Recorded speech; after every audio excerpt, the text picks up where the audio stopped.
That was loud for this early in the morning. I know. We have a watcher. Oh no, another watcher came up. Anyway, that email exchange with Snake was right. Uh-huh. So I said, I'm willing to debate anybody except Gavin and Otangelo. Uh-huh. And Gavin, because he was so disingenuous when Leo and I talked to him. And Otangelo, because number one, Otangelo is a hot potato. And number two, the only way I would debate Otangelo is if we had like the narrowest of topics, like just one thing. Mm-hmm. And then I think that would even be boring because he would just spam me with his, site or whatever. I don't know. Let's see. What am I looking at? Why am I looking at this? Oh, MacBook back. No, I don't want that. Oh my goodness. My kitties screwed up my disk drive. What'd they do to my disk drive? Oh. They're probably hacking into the Pentagon. Yeah. They're smarter than they let on. Oh those cats. So I can't see papers back. That's too bad. Anyway, what's up this morning? Not a whole lot. Trying to get used to the idea of doing work again for my job. I get spoiled really easily. I'm easily spoiled. Yeah. I was thinking about trying to get back into some coding, like review some of my stuff, because I'm 3 years out now, almost, from not actively coding for a living. Uh-huh. And I'm starting to forget shit, and I don't want to do that. Well, I'm sure you can take on. Does y'all's business, y'all do coding, right? We do, but I won't work with them. Oh, because of father-son issues? Oh, that, and it's just they're always new technology, and I'm not interested in spending my time learning new programming languages. I would like to use the ones that I know. Right. That would be better. Cool. Yeah. Well, that's a noble task. You can take on small contracts here and there, and just kind of ease back into it. Yeah, but then I would be committed to doing stuff for people. Yeah, at your age, young men like you are just afraid of commitment. Where they expect results. I hate that. Yeah. I'm fine just, talking about it, but, results, come on, give me a fucking break. Yeah. Results. I'm here for a good time. Yeah, that's right. I am. And I have a bucket of rocks soaking in hydrochloric acid outside. I decided to do that outside because I can't smell anything anymore. And I get a whiff of hydrochloric acid. And I wouldn't want that. Not smelling it doesn't mean that it can't eat you. Right. Yeah, I wouldn't want, acid like that in the house. Especially 33%. Yeah. But anyway, I'm hoping my rocks get all nice and and put them under the microscope. Anyway, now, isn't vinegar an acid? It is, but it's such a fucking. I know, yeah. So there's always some kind of acid in a house, but just the caustic stuff you don't really want. Well, regular vinegar is about 2% acetic acid. Acetic acid is actually kind of semi-solid at room temperature. Mm-hmm. Did you know that? If you get pure acetic Solid acid, at room temperature? I did not not know solid, but semi. that. It's Semi-solid, yeah, very easily. I forget what it thick, causes that. high viscosity. So what the fuck? What the fuck? Athena wants a link to our Bibles and Embryos program. This is being Maybe he has a Bible or an embryo fact that he needs to share. this is us talking. What do you got this morning? Oh, I've been, like I said, studying James D. Tabor's thoughts about the in the Jesus Dynasty. That's a book he published. I'm Yep. not sure exactly what year he published it, but it was controversial when it came out. I want to say he published it in 2012, but like I said, I'm not sure.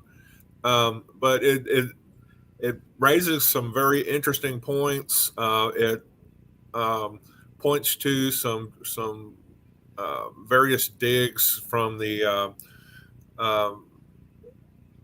this cave they unearthed in a place called Suba that seems to have been in honor of and in following the practices of like John the Baptist.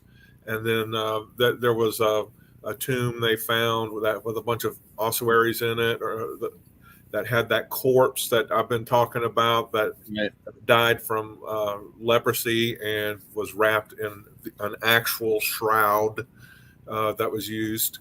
So anyway, also Dr. Tabor has opinions about the James ossuary.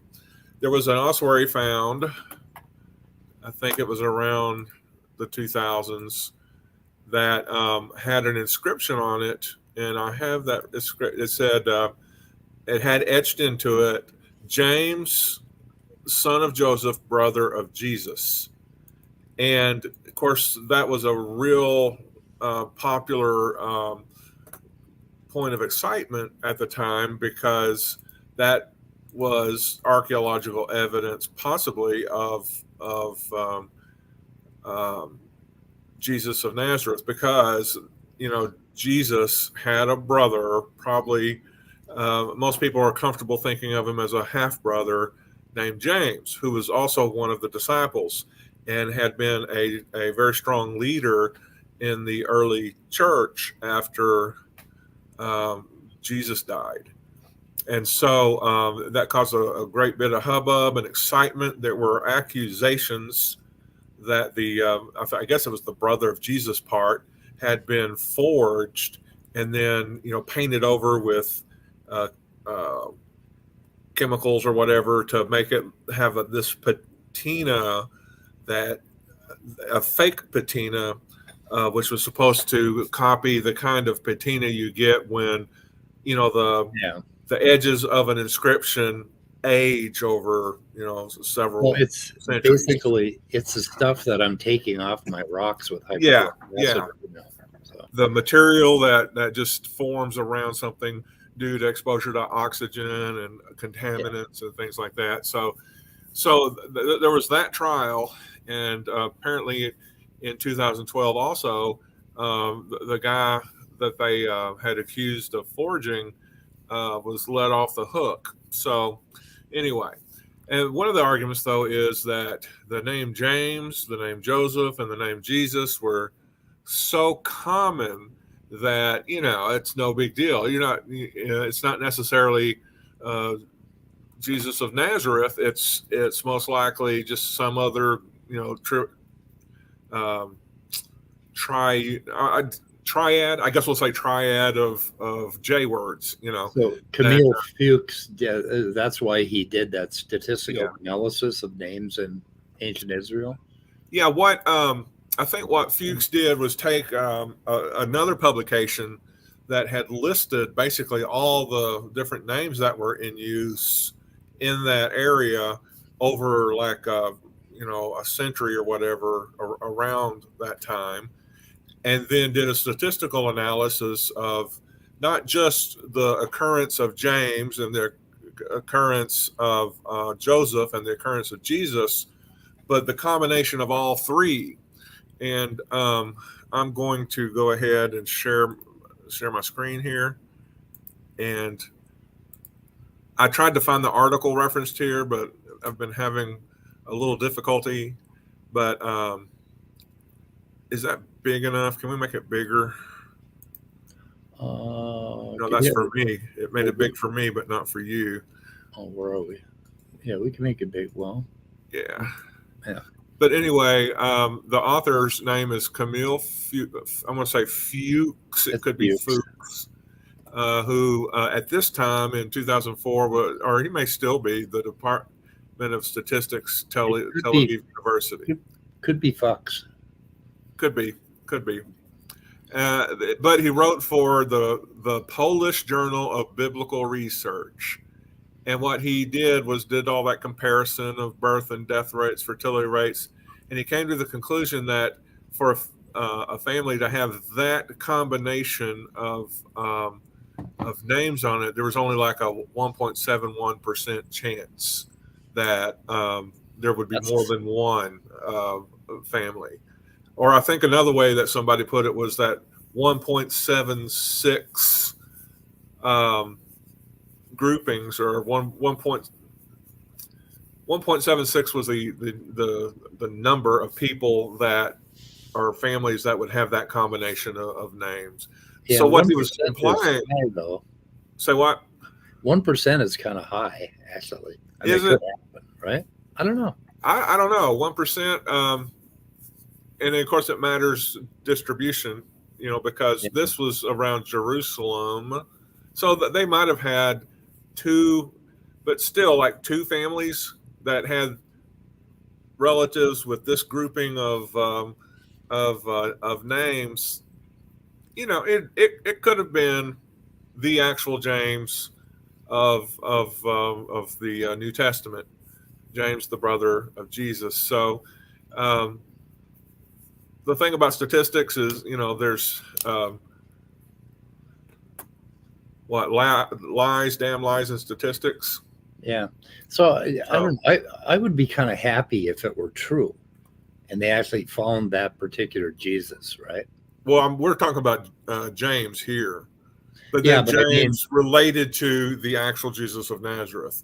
Right. That would be evidence of a historical Jesus, and that would be I wouldn't mind if that was a result, because I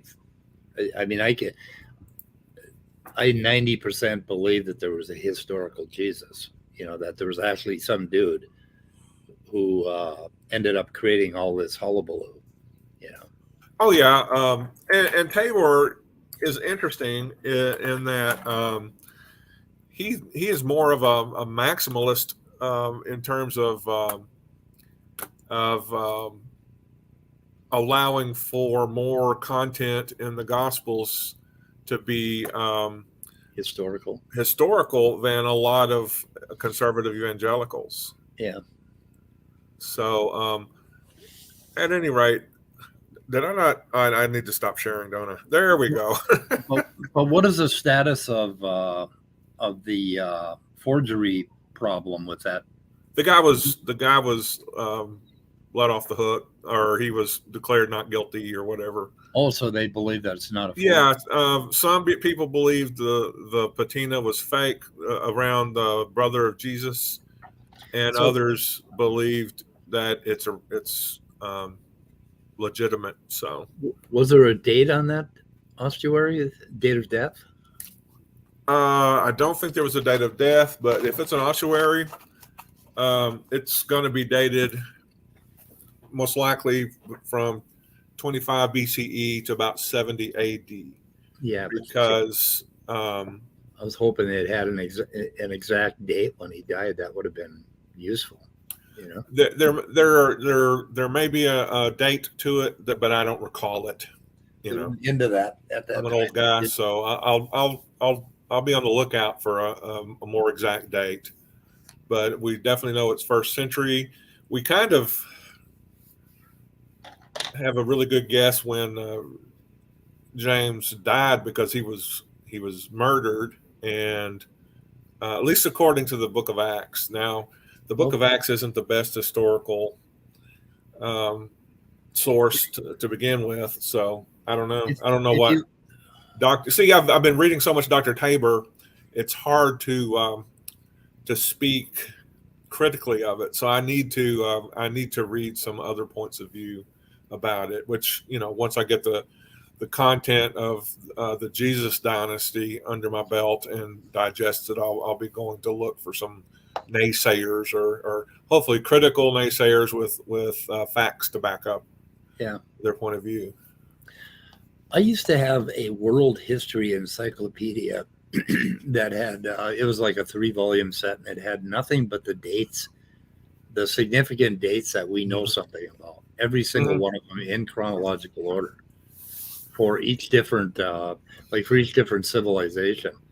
And if anybody knows of a resource like that online, we could really use it, because that lists all the Roman emperors and basically the kings and queens, everything. Just essentially a compendium of timelines. Yeah, and things that we actually know for almost certain, and that would give us a wonderful framework. But I cannot find that book, and the book is probably out in my storage locker somewhere because I have about 5,000 books out there. So you're talking about World Book Encyclopedia?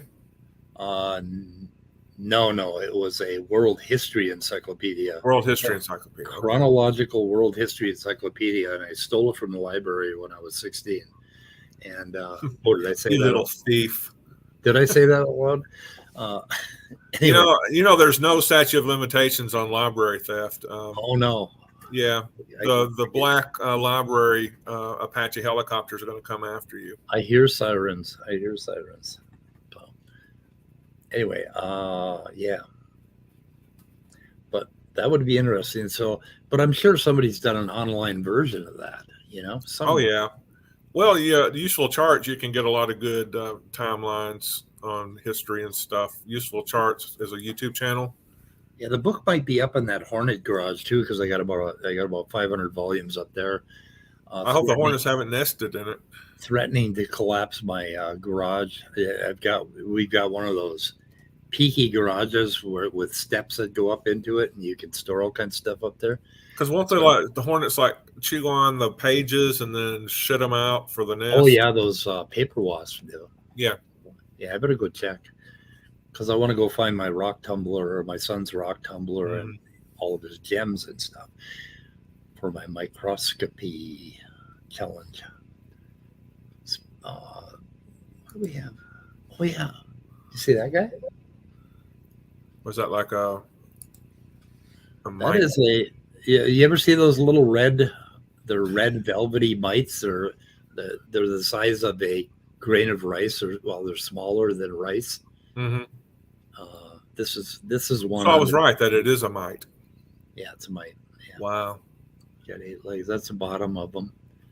And I did a bunch of things for the kid next door, and they've been taking these videos and showing them to preschoolers in their classroom. And so, they'll look at their hands. Yeah, I know. Yeah, I got a lot of creepy crawlies that I show, but anyway, August, the next door neighbor, he loves red bugs, or he told me last year he did. Of course, that was a year ago, and we're talking about a 4-year-old, So, yeah, he probably likes green bugs this year. I got green. But I was all he hates bugs this year. Yeah, but then again, being a kid, I don't think he'll hate bugs this time quite yet. I was out in the river valley, and I sat on a log, and I looked down, and there was one of these red bugs running around, and I caught him. That looks kind of like a gummy mite or something from. Hey, he's got all kinds of dirt on him, I think. But then he's also got black spots on the bottom. But now, well, nature is awfully dirty. Yeah, these things are very tiny. I got a picture somewhere of a pencil with the bug, and I don't know how to describe the size. I don't know anything that small. Not a grain of rice. A grain of rice is like too big for it. I mean, it could crawl around on a grain of rice, I think. And I magnify. You see those little talons right there? Oh shit! I went by them. Dr. Icarus. Okay, yeah. You see let's see if I get them in focus here. Come on, bug. There you go. Those legs. Yeah, can you see my cursor? Yeah, you can. Yeah. You see those little pointy things right there? Yep. Yep. There's absolutely no way he could penetrate your skin with those things because they're just too tiny. I mean, I guess you could reach down in your pores and find something to snack on. that's less than a width of a hair, definitely. Oh, okay. So yeah, okay. I brought him up. Pretty cool. Anyway, let's see. So, what else we got going on? Other than Not much for me other than work. Rebecca's in the side chat. Oh, Rebecca. We should have Rebecca in and torture her for a while. I don't want to torture Rebecca. I want to torture Rebecca. There's always my personality. That's enough torture for anybody. Yeah, I torture creationists often. It's kind of a thing. You see those talons? Those little pointy horn things on the end? Those are wonderful. That's what he does stuff. I don't know what he does. I think he eats roots and shit like that. I like the color. Yeah. And of course, it may be kind of a trick from the lens or whatever. It's a little shimmery. They look like gummy bears. Yeah, they do. Covering. Yeah. And not that I want to eat a mite, but I probably have eaten a mite and not known it. Little tiny hairs on the thing. I mean, that's pretty cool. I should make it bigger. And then it looks like he got dirty. He hadn't washed his hands before dinner. And it really is at 180 power. It really is hard you have to focus on each individual part. Mm-hmm. And that's problematic. Okay. Kind of makes it hard to put the whole thing together. Yeah. Yeah. It'd be nice if you could, like, if I were really good at Photoshop and I could patch the clear parts together and get a decent focus. It'd be nice if we had a computer that did that. I'm sure they do. Oh, there's a good picture of this bottom. Yep. That's cool. Anyway. Oh, what do we got here?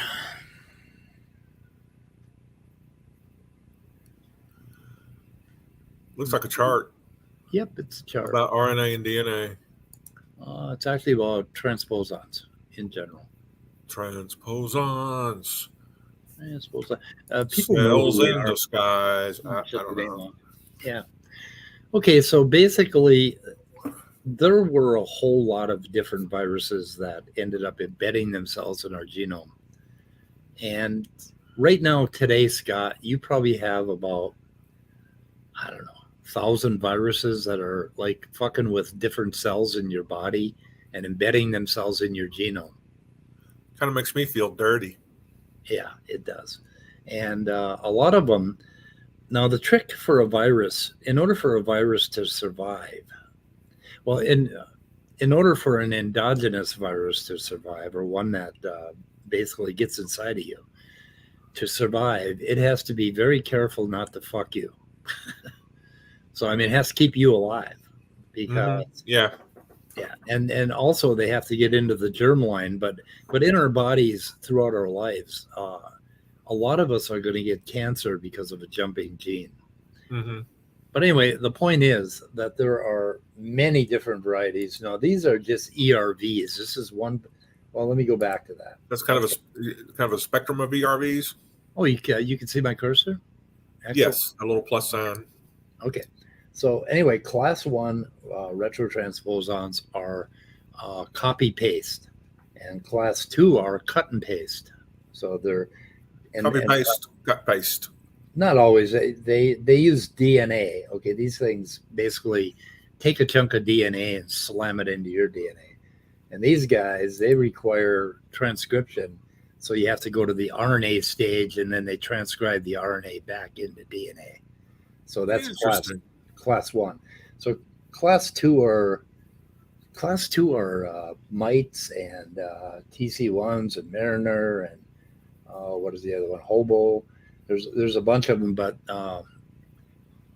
usually Standing for Truth doesn't talk about those. So then over on class 1 here, we've got your non-LTR, okay, which includes lines, signs, and PLEs. And then we have this little small, nobody cares about circular DNA one. And then we've got the double-stranded DNA with LTR, and those are the HERVs that Standing for Truth always talks about. He thinks the only kind of transposon there is sometimes, I think, is ERVs. So, and then there's Ty3 and Gypsy and Taiwan Copia. There, in various species, there's all different varieties. So here we have just ERVs, right? Now this is ERVs across the animal kingdom. Okay. It shows primates are squares, and humans and ungulates and fish. And basically, that's how many different varieties of ERVs there are. Just in general, they have these like overall classes: gamma, epsilon, spumalike, delta, whatever. So I mean, we're talking about maybe tens of thousands of different species of transposons that jump around in various animals. Okay. In humans, we only have 3 active ones.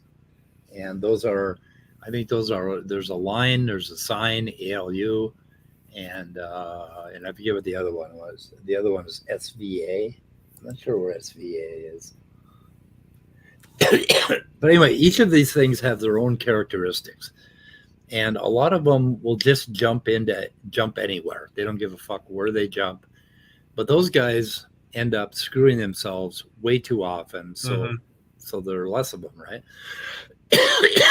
Others will jump into CG rich, which is cytosine guanine on the DNA, because those areas typically are heterochromatin. They're not actually transcribing anything, so they can jump and not hurt themselves, right? They cannot kill the host because they don't want to kill the host. That's right. You're not going to survive as long if you end up killing your host. Right. But the point is that all of these different kinds of viruses each have their own preferential target sites. And by target site, we don't mean a specific spot in the genome. We mean, like, in general, some area that has, or basically some sequence that has a characteristic. Like they'll have a T, for a thymine, and then they'll have a don't care. Then they'll have a cytosine, a C, and then they'll have either maybe a purine or a pyrimidine. They use that it could be either one. So anyway, the sequences are fairly loose as to where it's going to target, where it's going to jump. And so there are a lot of places in the genome where they're going to jump, and a lot of places where they aren't welcome, where they jump in and you got yourself a lung cancer. And by not welcome, you mean it's unable to create a bond or to get in there? No, that's not what I mean. Okay. They will jump in there and they will kill you. Oh, okay. Yeah, they'll jump in and kill you or damage the cell or whatever, So there's just all sorts of this stuff going on, and it's been going on since prokaryotes are the guys that invented this whole fucking pile of goo, because prokaryotes and viruses were having this massive battle. I mean, you can imagine, like a Lord of the Rings, level battle to exchange genes and exchange material with viruses and eat viruses and encapsulate viruses, integrate viruses. Just all of this stuff was going on for a very, very long time. So we're looking at a long history. But then you look at, here's another picture of another classification of line signs. But we have, the class 1, which includes line signs and ERVs, which are the LTR transposons up here. My cursor. The LTR transposons have ERVs. And then we have these other kinds. And then class 2 transposons. So this is just a different classification. Now, what is this? These are, let's see here. It's kind of a different way to classify various transposons. And they have a bunch of different characteristics, right, that they classify them with. Now, here's another one where this is a very specific transposon. And this is where Standing for Truth fails, okay? This particular thing, this is the integration. It's a CRV30 or HERV, so it's an ERV K10. Okay, and it's a family in chimps. The insertion occurred in the line element present in chromosome 10 of the chimpanzee. But it also, that's what it did is, I think a line jumped into an ERV. So basically, this thing, an ERV jumped into the genome somewhere in our primate lineage, right? Mm-hmm. And then a line jumped right into the middle of the ERV. So we've got two transposons that collided, right? And they have a particular sequence, and it happens to between chromosome 10 and I think 12. They're the same between chimps and humans. So, like, standing for truth, he got to be splaining that. You got some splaining to do. He's got some splaining to do because why would that happen? Well, okay, God put it there. So, God chose to put this random ERV into chromosome 10 in chimpanzees. Then he took and then he stuck a line right in the middle of that. And to our knowledge, to the best of our knowledge, this thing does absolutely nothing for the genome at all, right? But it turns out that he did exactly the same thing for humans on chromosome 12. He decided to, I'm going to put the ERV in there, and then right in the middle of that, I'm going to stick a line, right smack in the middle of that. And that's a little hard to explain because there's no function for this thing. It's not doing anything. Yep. And Standing for Truth say, well, we found functions for 3 of them out of, millions or 1.3 million. So that'd be 0.00000013. Yeah, we're going to find function for this one pretty soon now. Any day now, we're going to find function for this one. Which would make it 0.000004. Yeah. Okay, and the other thing is the LTRs are 99.4% identical, which means that since we split with chimps, okay, there have been some mutations on both sides. So they're not entirely identical, but they're damn near identical. So 99.4% is pretty damn high when it comes to genomes. So this is what they mean by proof that ERVs or that transposons are proof of evolution. You know what 99.4% is for me? What's that? An A. Oh, yeah, that would be an A. So evolution gets an A on this one. So I hope people realize that. And then there's just, there's so much more. And we're finding these things all over the place. But golly, look at the time. Oh my God, it's almost, it's 8:30. You gotta buzz off. That's right. I have to put 50 cents in the being late jar. Oh no, late for work. Okay. Anyway, that's about all I had. Is a little bit on ERVs, and I think Andrew and I are going to take a look at SFT's video today, right, Andrew? Wherever you are. Andrew coming. Anyway, that kid, he's probably still in bed. Won't get up till noon. Okay, hang on. I'm going to send you an invite, Rebecca, because Scott's going to bail. Are you? Yeah, I'm about to bail, and I will continue to watch and make my comments in the side chat if I feel the need. Oh my God, what am I going to do by myself? I don't know how to run a site. But go ahead, get out of here. So happy Tuesday morning to everybody in the side chat. Thanks for showing up, and I will see you tomorrow or at weather report time. Okay, good enough. Anyway, I did send you an invite, Rebecca. So nice story. So okay. This whole narrative about evolution being a story, yes. When we try to figure out a crime, when we try to figure out who murdered somebody, we come up with a story, and it's a plausible story. So we're always looking for plausible stories based on things that could have happened. There you are, Rebecca. Let's talk about stories. Okay, nice story. What do you mean by that? That's a pretty damn good story. Well, some people like it. I don't think it's a good story. Well, okay. Why don't you think it's a good story? Okay, let's get into why you. What do Well, you think? because I have a story that I prefer that I think is actually true. In the beginning, God created the heavens and the earth. Okay. So that's the story I believe. And why do you believe that? What is your like? I believe this story because I've studied genetics and studied DNA and studied transposons, and we've actually done the transcripts, and we have this evidence. So we have this. Let's see, where is it here? We have this picture here, right? And this is a little piece of DNA that we can't find any function for. Doesn't do anything. And it is exactly similar to ERVs, which are elsewhere in our genome, except that it has another kind of transposon stuck in the middle of it. So what is your story for that?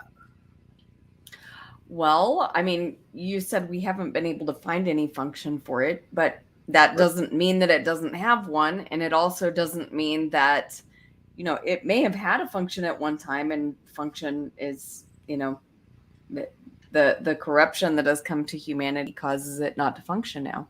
Well, the difference between chimps and humans is only 90 is only 0.6%. 0.6 That is not true. 1%. What?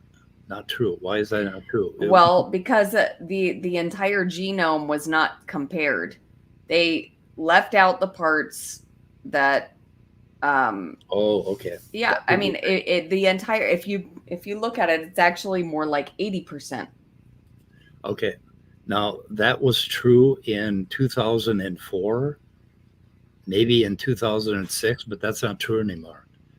Okay, they're running into really high reliability on both chimps and humans right now, and you got to check the current facts on that because they were using scaffoldings and the parts of the DNA that they didn't compare were things that were repeats, like satellite DNA, which were massively repeated, and those are very difficult to suss out. But now they have new techniques where they get smaller and smaller pieces. And now they've been able to come up with very, very accurate genomes for both chimps. But that doesn't matter because this particular little section of a genome here, about 7,000 bases, this has been very accurately determined, like right down to the nucleotide with high confidence. So we know that this is 99.4% similar between humans and chimps on different chromosomes. Okay, but okay. So you've been told a story that has no facts behind it. And you choose to believe it because you want to believe in creationism. Wait, now, how does there being this similar thing between human and chimps prove that there was a common ancestry? Does it prove, prove against your story, which is God did it, because God could do whatever he wants, right? Exactly. He can make humans and chimps similar if he wants to. Okay, so why would we believe that story when it actually has absolutely no explanatory power at all? Zero. Because it's a true story. I mean, like, what I mean is okay. Because Rebecca just said because yours offers an explanation that I mean, okay, I admit saying God did it, okay, it has a certain limitation, right? There's a supernatural event involved, and you really can't you can't make a detailed explanation of how that happened because it is a supernatural event. Now, just because yours offers a naturalistic explanation doesn't mean that it's more true, right? It's an explanation, but it's a totally false one. Okay, so who cares if the explanation is like more detailed if it's not true? Okay, so I don't know if you have any teenagers, but let's suppose you do. Yes, I do. Driving age, right? So you wake up and your teenager's gone and your car's gone, and you left the keys on the counter, and it's 5 o'clock in the morning, kid's gone, car's gone, and you could I mean, why would you accuse your son of taking your car when it could be that God took your car, moved your son somewhere, and you have a God story, right? God did it. I mean, why would you believe one over the other? Which would you believe? Would you believe that your son took your car, Yes. or would you believe that God did it? I would be more likely to believe that my son took the car. Okay, that's unless why I had some other. Mhm. That's why this evolutionary story is a very good one. That's why it's a very reasonable story, because it doesn't require any supernatural intervention by God. Well, that's the thing, though, Mike. It does, because the mechanisms proposed for the development of life have not been experimentally shown to work in like building organisms. Okay, now you're moving the goalposts, Rebecca. How? You just went from evolution to abiogenesis. So you No, I'm no. okay. You moved the goalposts. I said the development of life. I said the development of life. That means and let me just clarify that. And right. I think it's fine to add abiogenesis into this also, because it is. I mean, I'm sorry, you can't separate it just because it's inconveniently difficult to get life, because you need life to develop by natural processes. If that's, that's part of the story. But anyway, I said the development of life. So okay. I'll grant you abiogenesis. Now, how do we get from abiogenesis to what we have today? And you proposed this epic battle between eukaryotes and prokaryotes, but what evidence do we have for that battle? That's a story. We have evidence at every step of the way. Okay, we can look down into one particular piece of that whole story, right? And you can look at finer and finer details, and we keep finding more and more evidence that it happened. Like, for instance, Cell in his eukaryote video, he remember he delayed it for a couple weeks because he found a new paper where all of a sudden there's a nuclear envelope around one of those prokaryotes. Okay, so and this surprised Cell, right? And it had been found before, but then they lost the sample where they found it. But anyway, so they found a prokaryote with a nuclear envelope, and we found prokaryotes with basically things like endoplasmic reticuli. I don't know if you know what that is in the cell, but anyway, these infoldings of envelopes inside of prokaryotes. So we found each little step of the process, and we find more and more steps all of the time. Okay. Finding features. Why are you smiling? Because you got the true story, and I mean, do you understand that your true story involves two different things? I'm going to grant you that God created eukaryotes. He backed up his dump truck and dumped all the eukaryotes into the ocean. Now we're talking about chimpanzee and human evolution, right? That's what we're talking about. Okay, so God was active, and he had supernatural intervention, and he created eukaryotes, and those turned in, well, we'll even say that God created the first multicellular animals, that he was still working his magic back in the Cambrian, and he created the body plans that we have today. So he created multicellular animals, and then they all came out of this these common branches, right? So okay. Plants and animals and whatever, and they evolved. Okay, and what I'm showing you with this picture here is one little bit of evidence about how we are related to chimpanzees. But Mike, what I'm saying is similarity, common features do not prove common descent. You mentioned, okay, features that we found in prokaryotes that are similar in eukaryotes. Okay, great. We have some similarity there, but you still, if you want people like me to believe this story, then you've got to show how processes that we observe can build structures within organisms. And so that's what you don't have. No, so you can point out all the similarities, but I don't think it's, when you say this is our evidence, to me, that's not evidence. Okay, so, that's the part where you're totally wrong, because this is what I study every morning. We do have those particular mechanisms for how these things happen. We have all of the mechanisms. That has been proven. We can do it in the lab today. We can do every kind of little piece of that mechanism, right? So it is physically possible for this to happen. The only thing that you have on your side is to say, oh, it's improbable. But you have no basis for that improbability because you can't calculate historical probabilities. Do you understand that? I agree with that. But hey, if it works, let's see it now. Let's look at Linsky's experiment, right? So many generations of bacteria, and what changed?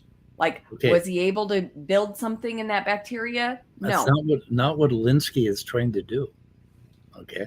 He has one particular strain of bacteria, or many strains now, that he is running through roughly the same environment over and over again. And he's watching what does happen. So he's looking at all of these micro mechanisms of evolution, and he's finding all kinds of different information about that, right? But he's not trying to create a new bacteria or some brand new species. And in fact, in order to create a new species, he would have to modify the environment all over the place. And by the time he did that, he wouldn't have reproducible results.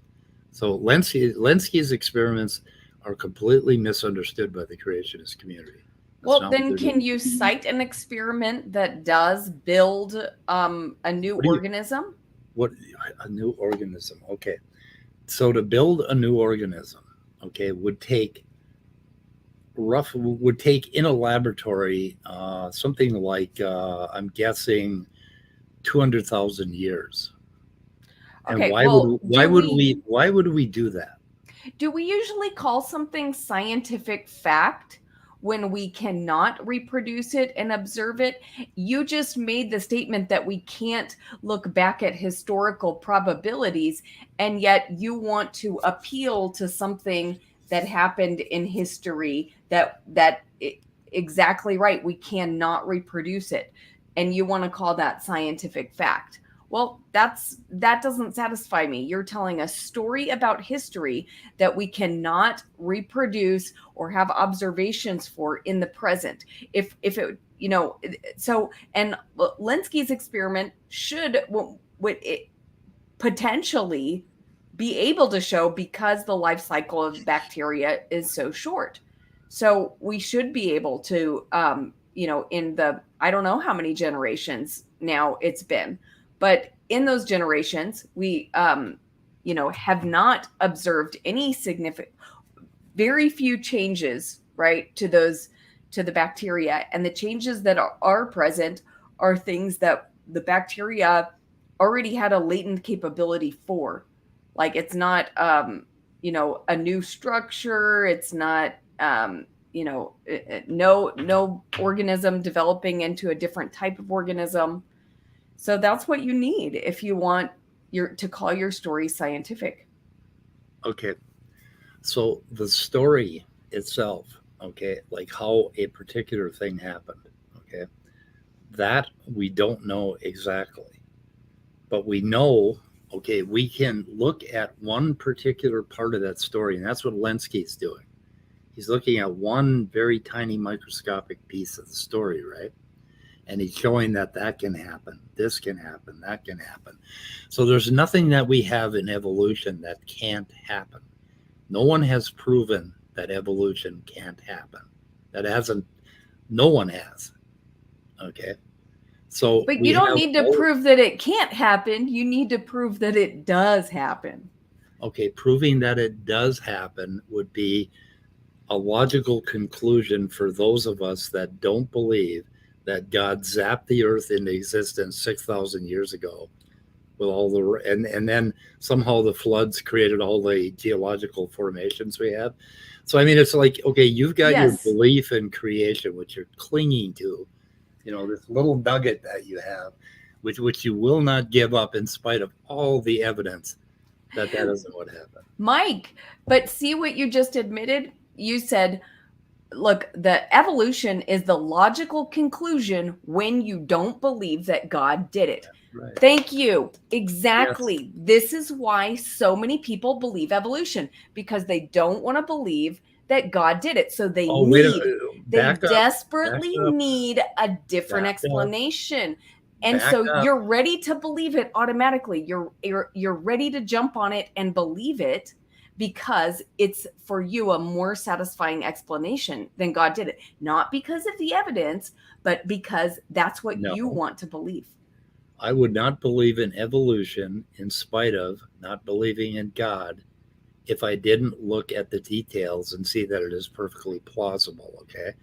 But you said they don't want to believe.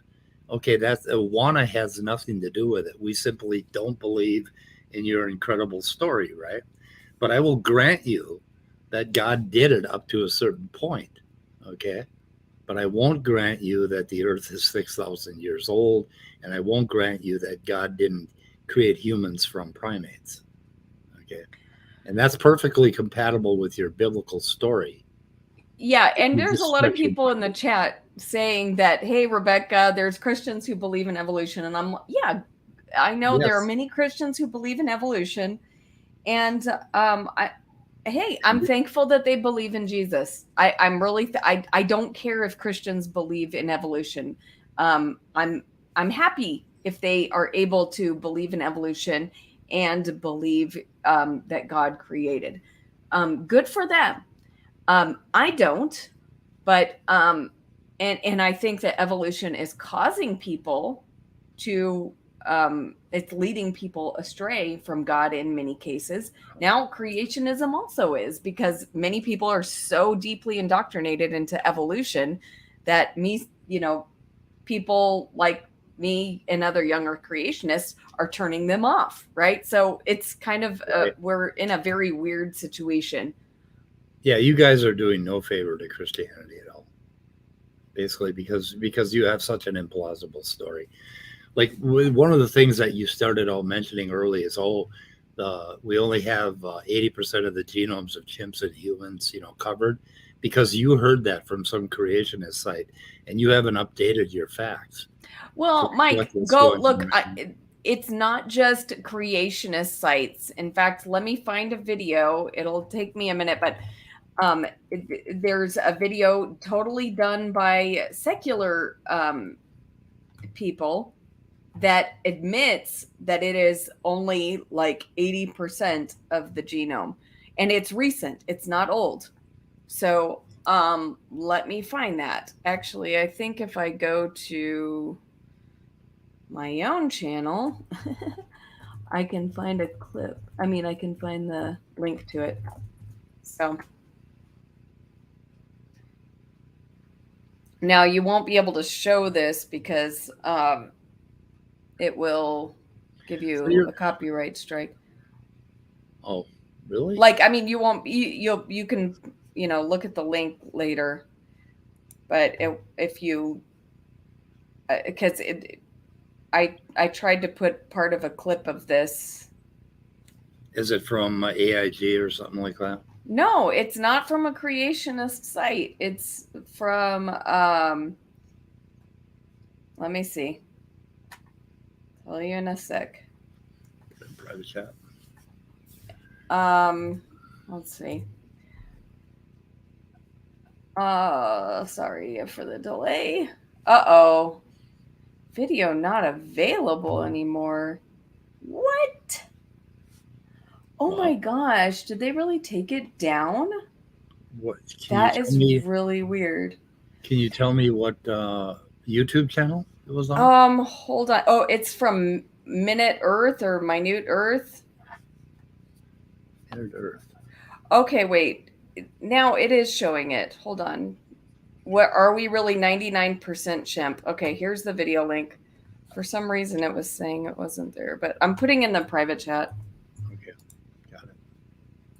Take a look at it. I'll look at it and let you know what I think. Okay, cool. Yeah, maybe we can do a show about it or something. So you got a copyright strike for showing a piece of this? No. I didn't get a copyright strike. You know how when it does the copyright checks, Okay. So I didn't get a strike. When I was uploading the video, it showed me, oh, you can't put this content on there because it's copyrighted content. I was just showing like a 15-second clip from it, but Okay. it didn't let me. So I had to like reformat my video and take that section out. Is that because they put a copyright somewhere in this? That would be interesting. I know they're selling a lot of product here, aren't they? Okay, I'll take a look at that. We can get back together on that.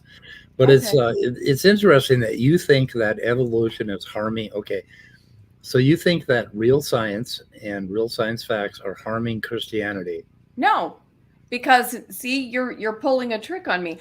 I'm fine with science. That's what you said. Okay, you're calling evolution real science, and Evolution is I real don't science. agree with that. Okay, we know So- that things are evolving today. We know that you're evolving. Well, We know that- Well, do your kids look exactly like you or not?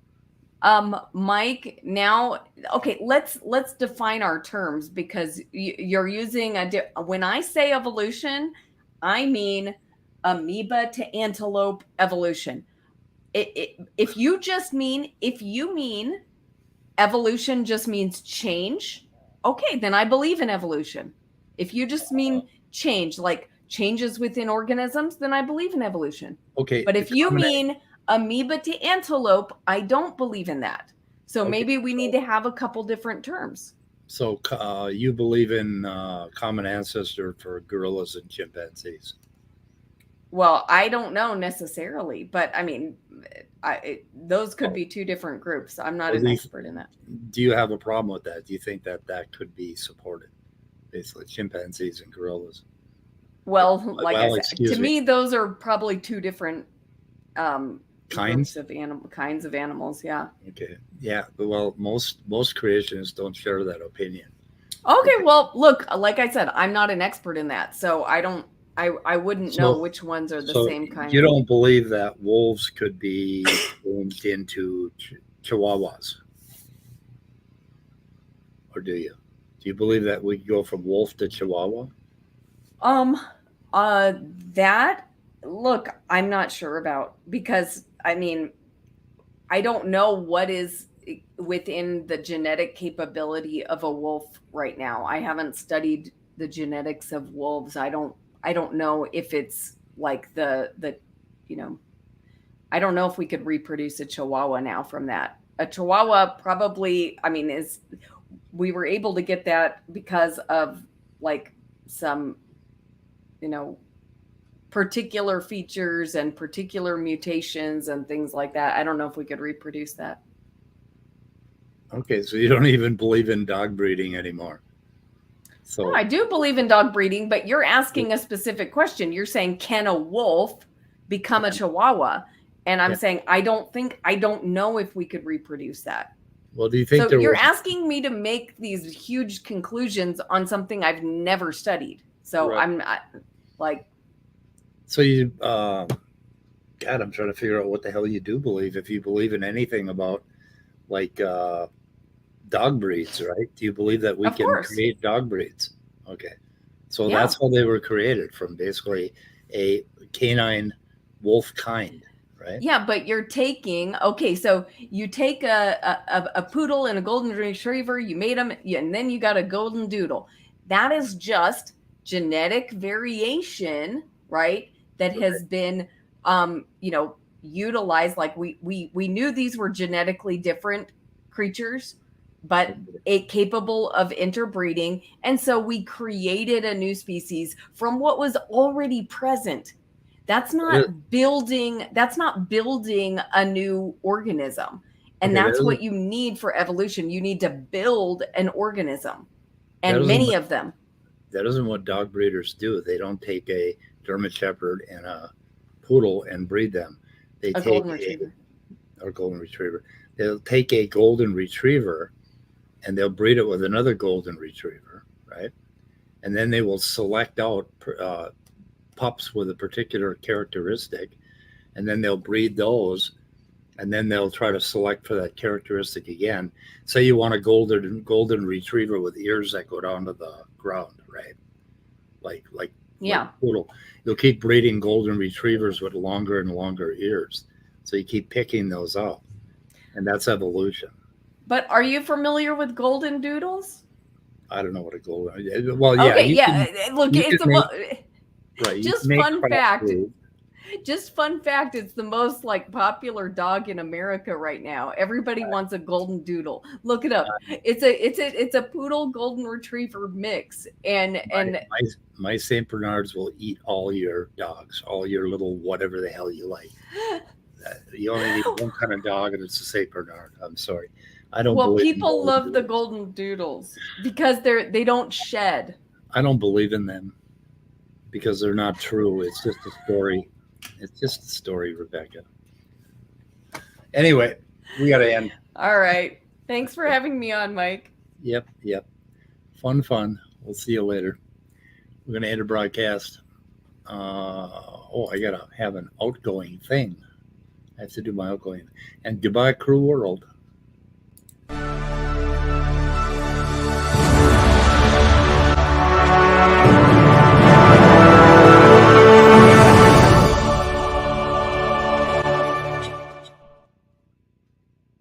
Oh, I didn't end the broadcast, Rebecca.